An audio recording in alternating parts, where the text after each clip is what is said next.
देखिए महेंद्र जी, ये आंदोलन है और हम इसी के लिए तो संघर्ष कर रहे थे।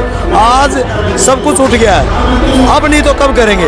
अब तो अपना अगर जरूरत पड़ी तो अपना दिल निकाल के भी रख देंगे, क्योंकि अगली पीढ़ियों की लड़ाई है। धीरे धीरे सामाजिक संगठन आए, बहुत सारे लोग हमारी मदद के लिए आए। दिल्ली के भी लोग भी इसमें शामिल हैं। जो लोग किसानी नहीं करते, खेती से नहीं जुड़े, वो लोग भी इसमें शामिल हो गए। इस आंदोलन की बहुत अच्छी बात रही।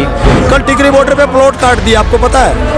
वो पूरे जीटी रोड पे प्लॉट्स काट दिए कि जीटी रोड हमारा है। अगर सरकार नहीं सुनती तो हम इसमें प्लॉट काट के आपस में बांट लेंगे। नमस्कार दोस्तों, स्वागत है आप सभी का हमारे एक और वीडियो ब्लॉग में। आज एक बार फिर टिकरी बॉर्डर हम लोग पहुंचे हैं और यहाँ पर उन लोगों से हम आपको मिलवाते हैं जो पहले दिन से इस आंदोलन से जुड़े हुए हैं। हमारे साथ मीतमान भाई साहब हैं और तमाम साथी मौजूद हैं। हुड्डा साहब हैं, अनूप चानोद जी हैं। तो ये तमाम लोग हैं जो पहले दिन से यहाँ पर जुटे हुए हैं। हमने पहले दिन तो वैन में चलाया, खनौरी से ही साथ में आए थे, तो 2 दिन तो वैन में चला, फिर टेंट लगाया। एक लगाया था, ये अगला लगाया था नाइट शेल्टर के लिए और ये रसोई के लिए। फिर आंदोलन बढ़ गया, 3 से 4 दिन में ही बहुत लोग आ गए। फिर हमने ये जगह जो है ट्रॉली डाल के, इसमें मिट्टी एक उबड़ खाबड़ था, ये 7-8 ट्रॉली मिट्टी की मंगा के डलवाई इसमें और इसको लेवल कर लिया था। अब फिर इसमें आगे बढ़ाया। अब जैसी आवश्यकता है वैसा करना पड़ेगा। अब तो आप देखिए 788 पे एक हमने एक्सटेंशन लंगर खोला है और उसमें जो भी हमारे जो महिलाएं आई हैं पंजाब से या हरियाणा से, वो खुद बनाती हैं और लोगों को सर्व करती हैं। वो उनका ही है, मतलब वो वहाँ मालिक है। वहाँ पे आप लोग सामान मुहैया करवा देते हैं? DSO प्रोवाइड करवाता है और जो भी हमारे गांव से आ रहा है वो हमारा एक्सटेंशन हो गया, तो वहाँ भी हो गया और यहाँ भी हो गया। ज़रूरत है ये इस चीज़ की और आगे ज़रूरत पड़ेगी। गाजीपुर में हमने वहाँ पर टेंट लगा दिया है, कंबल वगैरह हर चीज़ प्रोवाइड करवा रहे हैं वहाँ पर। यूपी बॉर्डर पे भी अलग। और अभी शाहजहाँपुर में जैसे कल रजाइयों की डिमांड आई थी, तो 50 रजाइयाँ एक जगह अमराराम जी के यहाँ पहुँचाई थी और 50 रजाई आम लोगों के लिए अलग से दी थी।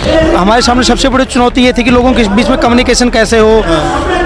हमारे मतलब लोग आपस में जो जानकारी मिलती है वो सुचारू रूप से कैसे लास्ट पॉइंट तक पहुँचे, और जो सरकार और हमारे नेताओं के बीच में जो बातचीत हो रही है वो कैसे हमारे लास्ट पॉइंट तक पहुँचे। तो इन सब चुनौतियों को पार करने का हमने एक प्लान बनाया।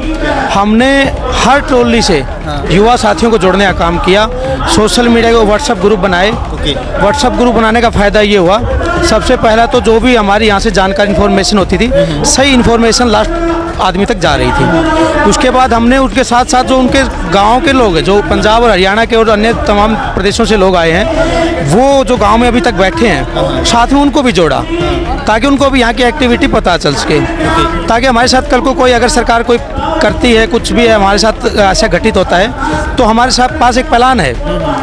और युवाओं को जो जोश के साथ आया था, जोश के साथ अब की बार युवाओं में हमने होश के साथ मतलब अभी काम ले रहे हैं सभी युवा। ये एक बहुत बड़ी ताकत है इस आंदोलन की। सभी युवाओं में एक स्टार्टिंग में जब आए थे कि कैसे करके हम इनको पार कर देंगे, बैरिकेड तोड़ के दिल्ली तक पहुंच जाएंगे, लेकिन हमारी लीडरशिप का एक यही था आदेश था कि हमें आंदोलन यही बिल्कुल शांतिपूर्ण अहिंसात्मक रूप से चलाना है। तो युवाओं को हमने समझाने का काम किया। आज युवा समझ चुका है अपनी जिम्मेदारी। वो अपने बड़े बुजुर्गों को खाना भी खिलाता है, सोशल मीडिया के ऊपर वो अपनी आवाज़ बुलंद भी करता है, और जो गोदी मीडिया हमारे खिलाफ प्रोपेगेंडा लगातार फैला रहा है, आज उसका भी बड़े अच्छे से काउंटर हम लोग कर रहे हैं। ये भी आज इस आंदोलन की बहुत बड़ी ताकत बन चुकी है। पीछे कहाँ तक ये अभी लेन पहुँच चुकी है? कितने किलोमीटर का हो गया होगा ये पूरा काफिला? ये सर आज 19 किलोमीटर पे हम लोग एग्जैक्ट, मैं एग्जैक्ट बताता हूँ, बड़ा घटा के नहीं बताते। वो 19 किलोमीटर पे है और 10 बड़े ग्राउंड हम तो उतर लिए, 10 बड़े ग्राउंड और इवन बहादुरगढ़ का पकोड़ा चौक इवन हम अंदर से भी हो गए। तो अगर देखा जाएगा तो हम अगर इस टाइम 22 से 24 किलोमीटर होते हैं अगर हम ग्राउंड्स में नहीं उतरते। ग्राउंडों में लगा लिया क्योंकि हम भीड़ को दिखाने वाले लोग नहीं हैं। हम तो यहाँ पर कल टिकरी बॉर्डर पे प्लॉट काट दिया, आपको पता है? वो पूरे जीटी रोड पे प्लॉट्स काट दिए हैं कि जीटी रोड हमारा है। अगर सरकार नहीं सुनती तो हम इसमें प्लॉट काट के आपस में बांट लेंगे और यहाँ भी यही करेंगे हम लोग। ये सरकार समझ नहीं रही है, ये पंगा नहीं है हमारे से। हमारी अस्मिता पे, हमारी जो माटी है ना, माटी, अब वो हमारी बेटी लगा लो या माँ लगा लो, हम उसको ना कोई नाता का नाम नहीं देना चाहते, लेकिन हमारे लिए उससे बड़ा कुछ नहीं है। वो भाव, वो जो उससे लगाव है, उसके लिए कुछ भी कर जाएंगे भाई, कुछ भी। अब उससे नहीं हम अलग कोई चीज़ कर सकते, क्योंकि माटी को इन्होंने हमारे खेत को चैलेंज कर दिया है। और जो हमारे बुजुर्गों ने ये मिट्टियाँ समतल कर करके फाड़ फाड़ के उपजाऊ बनाई है, मेरे बुजुर्गों ने, आपके बुजुर्गों ने, हम सब के बुजुर्गों ने, वो हम सुनते आए हैं, महसूस करते आए हैं। यहाँ पे जो मैंने देखा है जी, वो ये देख लो आपके एक नया शहर, नया नगर बसते हुए देखा है जी। मतलब इतना तगड़ा एक्सपीरियंस है कि दो सभ्यताएं हरियाणा पंजाब की अलग ही मानते थे, और उनका यहाँ पे जो मेल जोल प्यार देख रहे हैं ना, वो अभूतपूर्व है जी। कभी कभार ही देखने को मिलेगा, मेरा ख्याल तो अगली पीढ़ी को बहुत समय लगेगा ये देखने में। रास्ते हम लोग किसान बंद करके नहीं बैठे थे, वो थोड़ा सा मिसमैनेजमेंट की वजह से थोड़ा सा जाम लग जाते थे। फिर सबने मिलके किया कि पूरा कमेटी ने भी, सबने मिलके डिसाइड किया कि भाई रास्ते खोल दे। यहाँ से किसानों से अपील की, कुछ वॉलंटियर्स गए और बहुत बढ़िया से अपने आप ही सब चीज़ें हमने दोनों तरफ के रास्ते मैनेज कर लिए। अभी तो हमें आप समझिए रोड टोल को पार कर जाएंगे आज की डेट में, और 10 बड़े ग्राउंड हैं जिनमें ट्रॉलियाँ उतर गई हैं। अगर उनमें नहीं उतारते इस टिकरी बॉर्डर पे तो अभी सांपला तक क्रॉस हो गए होते हैं। तो मैनेज्ड अनुशासन, ये आंदोलन शायद 1904 के बाद जो अजीत सिंह के सिस्टम के, उससे सबसे बड़ा आंदोलन है। हिस्ट्री कुछ भी बोले, हिस्ट्री तो लिखने वालों ने क्या लिखी है वो जाए, लेकिन ये बहुत बड़ी हिस्टोरिकल मूवमेंट है और इसके सामाजिक बदलाव होंगे इससे। हमारी ये पारंपरिक वेशभूषा है, हमारे बुजुर्गों की पारंपरिक वेशभूषा है, और इसको जो हमारे आने वाली जनरेशन है, हमारी पीढ़ी उसको भूलती जा रही है। तो इसलिए हम इससे संदेश देना चाहते हैं कि इस पगड़ी को संभालो, पगड़ी संभाल जट्टा पगड़ी संभाल, लुट गया तेरा माल पगड़ी संभाल। तो जो गाना था वो बिल्कुल सूटेबल था। ये पगड़ी हमारी शान है और ये हमारे बुजुर्गों ने विरासत में बुजुर्गों से मिली है।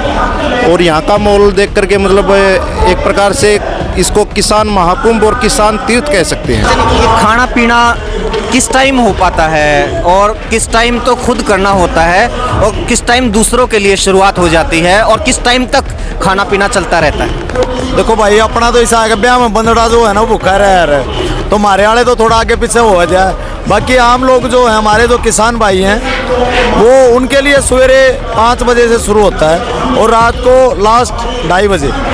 ये हमारे डेली का शेड्यूल है। धीरे धीरे सामाजिक संगठन आए, बहुत सारे लोग हमारी मदद के लिए आए, दिल्ली के भी लोग भी इसमें शामिल हैं। जो लोग किसानी नहीं करते, खेती से नहीं जुड़े, वो लोग भी इसमें शामिल हो गए। इस आंदोलन की बहुत अच्छी बात रही। तो उन लोगों की भावनाएं हमारे साथ जुड़ी कि देखो कैसे अंदाता, कैसे बुजुर्ग हमारे 4 डिग्री टेम्परेचर के रातों को सोते हैं। और हमने एक अलग से बिल्डिंग यहाँ पे खुलवाई पीछे कि हमारे जो ज़्यादा एज लोग आए हुए हैं 80 साल या 80 से ऊपर, उन लोग आराम कर सकें, वहाँ सो सके, ताकि वो ठंड से बच सकें। क्योंकि चुनौती हमारे लिए ये बड़ी है कि हमारे बुजुर्गों को हमें बचाना है, इस ठंड से बचाना है कहीं, क्योंकि अभी 28 से 30 मौतें ठंड की वजह से हो चुकी हैं।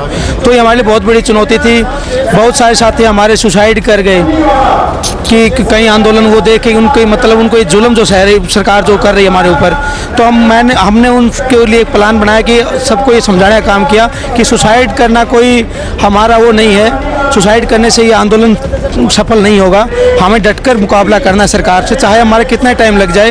तो अब सब साथी समझे हुए हैं और बड़े अच्छे से आंदोलन चला रहे हैं। कितने टाइम के लिए आप लोग तैयार हैं कि आपको लगता है कब तक सरकार झुक जाएगी, और जब तक नहीं झुकेगी ये आंदोलन इसी तरह चलता रहेगा, ये कम हो जाएगा या बढ़ेगा?